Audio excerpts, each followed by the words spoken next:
Cricbuzz Chatter at the end of day 2 with DK, me, and we thought it was getting boring, just the two of us, so we put this tiger. I think it's a tiger. It's a tribal take on a tiger. Yeah. It might look good as one of your shirts.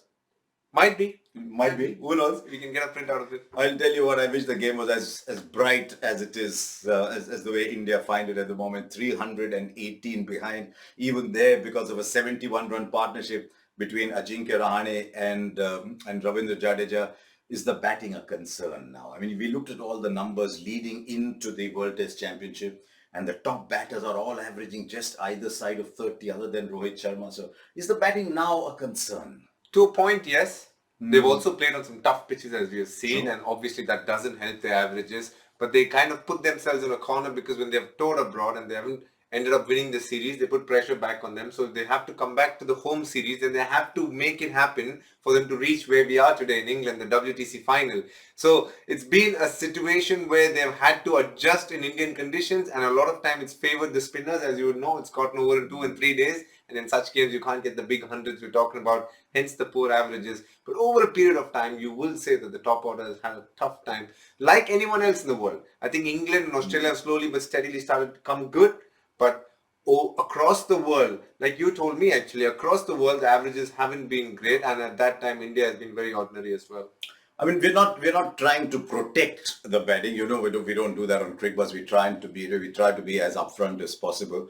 But India qualified for this World Test Championship on the back of some wonderful performances in certain parts, in certain conditions. And all of a sudden here, the conditions are different.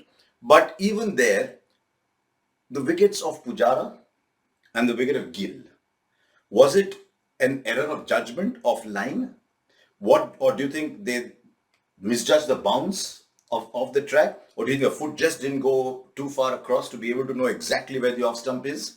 I think in Pujara's case, definitely an error of judgment, because I think he thought probably it'll bounce a little more. It didn't, and also it came in a little bit. Whereas with Shubman Gill, it was really good bowling from Scott Boland, because he created this visual perception where the previous 3 balls he bowled it on the 4th stump and he played it. Where the next one he just went slightly wider, slightly away at the crease as well where he delivers. So it gave you a feeling like it was outside the off stump, and hence he left when the ball came in a little more. But the interesting part was it crashed into middle and off, Harsha. Correct. When you leave a ball and it hits you off stump, you can still think, okay, an error in judgment. But this one crashed middle and off, which tells you the ball came in quite a distance. But you would have to say that in these conditions, somewhere deep down, if you're an opening batter, you're expecting this. Says someone who opened the batting for India along with Wasim Jafar. It was actually one of India's best opening combos in England over the years, so knows a thing or two. But I was very impressed with Scott Boland. I mean, we've seen him on television before. We know Cummins, we know Stark, you know Nathan Lyon. I thought Nathan Lyon's wicket of Jadeja was a big moment in the game. But Scott Boland is this cricket on drop-in pitches in Melbourne, which don't help you at all, which reminded me of conversations I had with Prasanna and Bedi that time. They said they learned their craft on tracks that were not helpful. So they learned to bowl because the track wasn't doing much for them. And I thought Boland is that kind of bowler that he just bowls in one place because that's the only way for him to get wickets. Lovely story actually in Aborigin, and then moving on to play for Australia. He's played for Victoria for a long time. He's become a cult figure back home in Australia because every time he comes on to bowl, I mean, every time he's standing at fine leg or third man, the crowd gets behind him, and he's a very soft-spoken, mellow person. Even before the game, before the toss, they didn't know whether they were going to bat or bowl. You could see him coming, marking his run-up. Very systematic about the way he goes about things, and hence the bowler that he is. 2 batters I want to talk about. I thought till Ravindra Jadeja came in, I thought Ajinkya Rahane looked the best batter that India had because I thought his footwork was very decisive. Now, sometimes you talk about saying, oh, T20, you can't come back and play Test cricket after that. I just wonder whether the confidence he has got from there, he was decisive, he was reaching the pitch of the ball. I thought his innings just suffered a little bit because of the finger injury afterwards. But then Jadeja came in. I mean, there's a case to be made for saying across conditions, is Jadeja almost your best batter today? If you go by averages in this World Test Championship cycle, he's been our most successful batter. I mean, to be fair, we're looking at 1 innings in this series. There's still another innings to go, but he looked very impressive today. It's interesting you say that, Harsha. Yes, Jadeja looked good. Ajinkya Rahane started well as well. But so did Shubman. So did Virat. I can promise you, they were looking really good. They were looking solid. There wasn't a ball that they got beaten until the dismissal happened. So you can't say they're out of form or they feel out of sorts in this place, even though the wicket was doing a bit. The bowling is high quality bowling. 5 good bowlers is what Australia has. There were bits and pieces where you felt as a spectator like, wow, we're on to something special. But that's what England is all about. Rohit Sharma said before the game, you're never in England. And that's very true, isn't it? Throughout the inning, they kind of made you feel like they were batting really well, but they got this one ball that they couldn't deal with much. But yes, to adding to your point, I completely agree. Ravindra Jadeja, just like his average suggests for India, has easily been India's best batter so far. Just with the intent he came with was brilliant. That wicket really hurt India because you were 70 odd for 4. What trouble is it? Tell me. That wicket, Nathan Lyon turning from the fourth stump. Are we going to go back there? We did a pre-show today as well. And on the pitch report, Nasir Hussain said, this track will turn. Now, 2 Indians hearing this track will turn, we should be doing a dance in front of the camera. It's amazing that the same words now have a scary ring to them.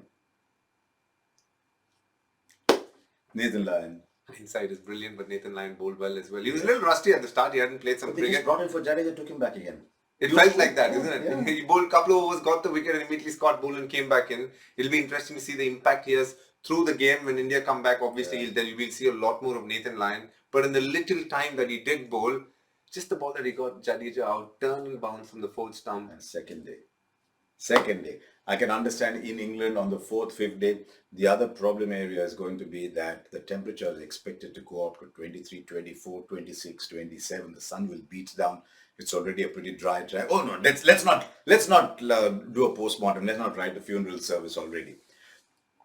Couple of other factors that we thought we'd talk to you about, and we'll include them in our next segment. It is putting DK in the hot spot. Right, DK, 4 factors in there. Australia batting, India batting. Australia bowling, India bowling. What has been the distinctive difference for you across those 4 that one team is leading by 318 with 5 wickets left? For Australia batting, it was a mix of India not bowling the length right for the right batters. And you could see the difference with Australia's bowling. 6.9 meters, a great length in oval. And they did that pretty consistently, mixing the odd bouncer and the natural variation that they got from the pitch in terms of the variable bounce that they had.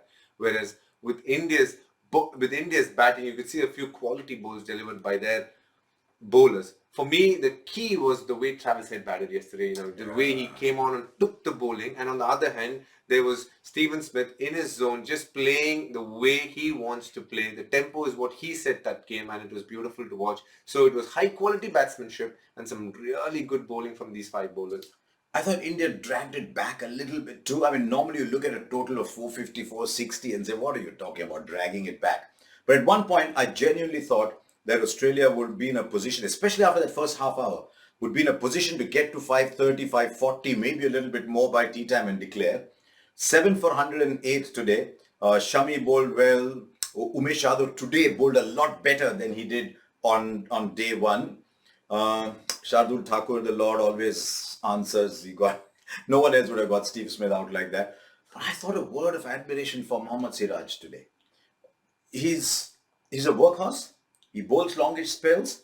But what I like about his attitude is he keeps coming at you. I mean, you got to know him well. I thought India's plus today, other than Jadeja, was Mohammad Siraj. Absolutely. I think he has definitely been India's best bowler along with Shami. Both of them look very penetrative. Siraj was the one who got more wickets. He's got 4 wickets. But more than anything else, more than the results, which is the 4 wickets, I think it was his attitude. Right at the outset, he had an aggressive body language. He was really hostile towards the Australian batters with the ball, and sometimes he had a few words to say as well. And he reckons that gets the best out of him. And you can see through and through, even in day 2, when he had bowled 24 overs, he was still clocking 84, 85 when he was bowling the bouncers, and that was good to see. Yeah, so a couple of positives, but when you're 318 behind, then you got to put that into perspective. But what lies ahead in this game? Well, already a lot of overs have been lost for a start. It could have been worse, it could have been better, who knows. But what lies ahead? Let's go fast forward. Okay, let's try and read the tea leaves now. 318. KS Bharat is in. He can bat. There is this perception that he's okay. No, he can bat. But it's now whether he can translate first-class form to international form. I thought Ajinkya Rahane, as I said, looked really good. But that finger. Tell me, will that finger affect Rahane? Will India be able to bring the lead down from, say, 318 to 210, 220, 200? In an ideal world, much lesser than that. That's how you have a chance in the test match, because as the match progresses, with the cracks that we were looking at, it's gonna widen, and that's gonna make things even harder. Yeah. But having said that, this wicket is India's last chance. I mean, they're the two recognized batters. You don't. The Lord is there. I'm not going to forget him. I think obviously he has a role to play, and that's going to be really useful if he can get some runs. And he has got 250s the last time he toured England, so we can expect something good from Shardul.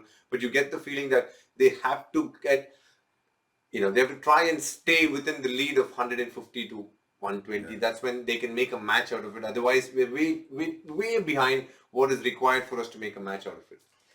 Yeah, I mean, because Jadeja will have a bigger part to play as you go along, you would imagine. 100%. He will have a bigger part, but then that bigger part would also mean how much can you get the Australians, even if you get them all out for 180, say, or 160. If you have given a lead of 200, then 360 will be really hard on day 4 and 5.